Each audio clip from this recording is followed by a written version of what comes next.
Hey guys, welcome to Daily Screen, welcome to Daily Update. Yap, hari ini kita akan mengupdate tentang James Bond. Franchise besar ini tuh benar-benar nggak ngebosenin sama sekali. Beda banget dengan Fast and Furious yang kadang orang minta berhenti, udah bang, ampun bang, menyala abangku ya. Tapi dengan James Bond ini, gue benar-benar sedih waktu ending di James Bond No Time to Die, dimana Craig akhirnya dibuat meninggal di sana, dan akhirnya kita ngawang nih siapa pengganti dari James Bond. Bahkan MGM sebagai rumah produksi juga jelas pada saat itu nggak jelas gimana nasibnya, dan akhirnya sekarang udah dibeli sama Amazon, dan Amazon akhirnya mengkonfirmasi bahwa James Bond tetap akan dilanjutkan meskipun David Craig udah nggak memerankan James Bond lagi. Dan akhirnya mereka mengkonfirmasi bahwa sekarang mereka sedang mencari aktornya, dan kabarnya juga, rumornya juga mereka sudah menemukan aktor pilihan mereka. Salah satu nama yang paling mencuat adalah Aaron Taylor Johnson. Yap, yang memerankan Quicksilver di MCU ini, dan juga di Bullet Train itu gue suka banget perannya di sana. Itu akan digadang-gadang menggantikan Craig sebagai James Bond. Nah, bagaimana pendapat kalian? Dan nanti akan kita bahas secara mendalam. Tapi izinkan gue untuk berbicara tentang franchise ini dulu, guys. Kenapa gue suka banget dengan franchise ini? Dan kan James Bond seri itu kan udah beberapa generasi, dari 90-an, 70-an bahkan ya. Kemudian juga sampai sekarang. Dan gue kurang ngulik yang sebelumnya gitu. Tapi gue seneng daripada di versi yang terakhir kan di Brosnan ya. Versi Brosnan dan juga Daniel Craig. Gue lebih relate dengan Daniel Craig. Karena Craig ini ya di era gue gitu. Gue ngikutin kisahnya gitu ya. Tapi memang apa yang dihantarkan di cerita versi Brosnan itu masih nyambung dengan versi David Craig. Jadi intinya adalah James Bond ini tuh kayak cuman sebuah nama yang digulirkan, sama kayak presiden yang sekarang udah berganti gitu. Jadi sama kayak James Bond juga 007 ini akan dipakai orang-orang lain jika James Bond terus yang lama itu sudah tidak aktif lagi.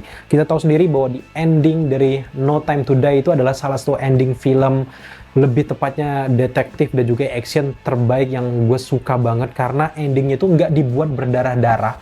Coba kalian cek lagi di YouTube bagaimana ending dari James Bond No Time to Die. Di sana kan kita melihat bagaimana kekasihnya sama si anak ini berjalan dengan mobil Aston Martin melewati terowongan gelap, dan di endingnya kayak aku akan menciptakan seorang pria yang bernama Bond, ya James Bond, dan itu keren banget. Apalagi di adegan tersebut ditambah lagi dengan lantunan skor dari John Barry yang judulnya On Her Majesty's Secret Service. Ada juga reference lagu dari You Have All the Time in the World. Itu gila.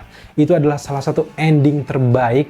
Memang kita sedih, sang aktor utama dan juga karakter utama dibuat meninggal, tapi endingnya dibuat semulus itu. Gila, gue kangen dengan penulisan yang nggak males-malesan kayak gini dan sempurna menurut gue. Jelas adalah si versi Craig ini bener-bener dia berhasil membawa franchise James Bond ini tanpa masalah loh guys. Dari awal sampai akhir tuh reviewnya selalu bagus, selalu ada kejutan, selalu hadir banyak karakter-karakter baru. Meskipun karakter baru ini menonjol satu sama lainnya, tapi Craig sebagai James Bond di usianya yang udah nggak muda lagi, James Bond tetap melalang buana. Dan juga di bagian ending kita diperlihatkan bagaimana berdukanya para anggota ataupun tim dari James Bond. Ada Moneypenny, ada M. Di sana benar-benar mereka berduka, tapi seolah-olah di situ tersirat bahwa ketika M bilang gini, ayo kita lanjut bekerja. Jadi seolah-olah udah ada nih pengganti dari James Bond, dan gue yakin bahwa pelatihan James Bond itu memang benar-benar ada.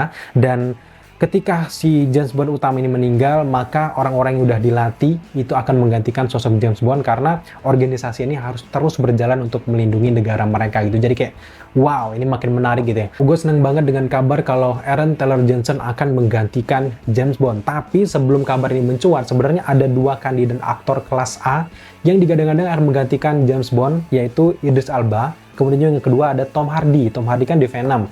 Nah, kalau Tom Hardy memang nggak memberikan keterangan apa-apa, tapi Idris Elba langsung menolak tawaran tersebut karena dia sadar bahwa dia tidak akan bisa melebihi aura dari Craig. Tapi Tom Hardy belum ada keterangan apa-apa, tapi kita asumsikan bahwa dia tidak merespon, artinya dia menolak peran tersebut karena siapa yang berani melawan aura dari Craig gitu. Nah, kalaupun memang harus keberlanjutan di soft reboot si James Bond ini, tentu dengan pemilihan dari Aaron Taylor Johnson adalah aktor yang sangat tepat. Kalian silakan nonton film Bullet Train. Di sana kan meskipun dia kocak, tapi aura-aura James Bond itu benar-benar terlihat, guys. Apalagi kalian kalau lihat dia di Tenet, kemudian juga Quicksilver lah termasuk juga, dari wajah-wajahnya juga kayak itu udah cocok banget guys. Apalagi kalau kalian nonton yang di tahun 2010 ya kalau nggak salah, di Kick-Ass ya. Nah, itu juga keren banget kan. Kesimpulannya adalah Ella Taylor-Johnson ini bukan sekali dua kali memerankan karakter di film-film action dan juga yang berbau detektif.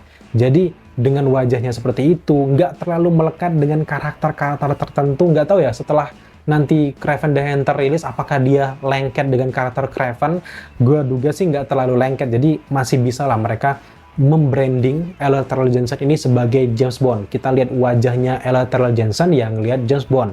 Semoga aja kita semua bisa menerima ya. Gue tahu banget di Indonesia ataupun di luar negeri banyak banget fans garis keras dari James Bond. Mau versi manapun, yang penting James Bond-nya udah keren gitu. Tapi gue yakin kalian itu menerima kalau pemilihan mereka adalah Ella Taylor-Johnson karena aktornya berbakat. Coba kalian lihat aja juga di trailer Kraven the Hunter ketika dia lari di jalan, udah cocok banget. Salah satu poin juga yang gue setuju kenapa Ella Taylor-Johnson dipilih sebagai James Bond selanjutnya adalah dari segi umur. Dia sekarang kan umurnya 33 tahun. Itu adalah aktor James Bond termuda sejauh ini karena terakhir ada Pierce Brosnan itu kan di umur 42 tahun. Dia baru memerankan karakter James Bond, udah cukup tua lah ya.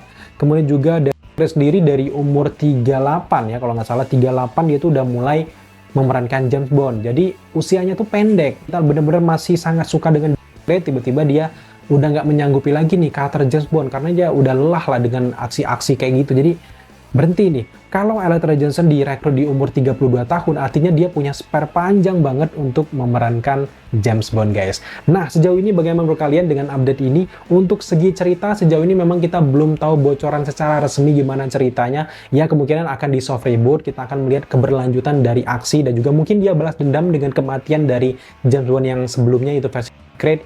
Kita lihat aja, dan gue pastikan akan informasikan ke kalian semuanya kalau kita dapat berita menarik lagi terkait dengan franchise dari James Bond ini, guys. Thank you buat teman-teman sudah menyaksikan update kita kali ini. Kalau kalian suka dengan update seperti ini, jangan lupa dukung kita dengan cara subscribe, like, komen, dan share.